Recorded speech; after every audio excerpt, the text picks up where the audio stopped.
राधे राधे दोस्तों। तो आज हम आप लोग को सुनाएंगे कार्तिक मास की तीसरी कहानी।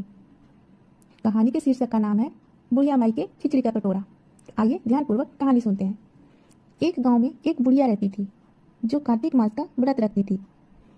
जब वह व्रत खोलती थी तो भगवान कृष्ण स्वयं आकर उसके लिए एक कटोरा खिचड़ी रखकर चले जाते थे। उसकी पड़ोसन इस बात से बहुत जलती थी कि उसका कोई नहीं है, फिर भी उसे खाने के लिए हर दिन खिचड़ी मिल जाती है। एक दिन बुढ़िया माई कार्तिक स्नान करने गंगा चली गई। उसके पीछे से कृष्ण भगवान आए और हमेशा की तरह खिचड़ी का कटोरा रखकर चले गए। जब बुढ़िया माई वापस आई तो उसे खिचड़ी नहीं मिली। वह दुखी होकर रोने लगी क्योंकि उस पड़ोसन ने बुढ़िया माई की खिचड़ी को फेंक दिया था।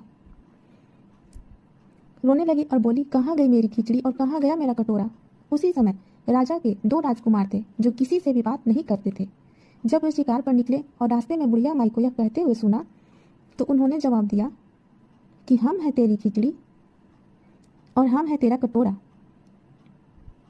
यह देखकर राजा हैरान रह गया कि उसके बेटे केवल बुढ़िया माई से ही क्यों बात कर रहे हैं। बुढ़िया माई ने सारी बात बताई, जिसमें यह भी बताई कि उसकी पड़ोसन ने खिचड़ी फेंक दी थी जिससे दो फूल बने थे और राजा की रानी के सूंघने से उन राजकुमारों का जन्म हुआ था। राजा ने बुढ़िया माई की बात सुनकर उसे अपने महल में रहने के लिए कहा।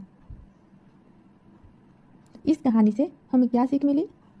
इस कहानी से हमें यही सीख मिलती है कि भक्ति और श्रद्धा का फल हमेशा मिलता है और भगवान भक्तों की हर मुश्किल में मदद करते हैं।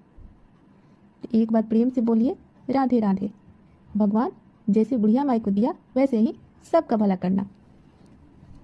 अगर आपको हमारी कहानी अच्छी लगी तो प्लीज़ हमारे चैनल को लाइक कर दीजिएगा एंड सब्सक्राइब कर दीजिएगा।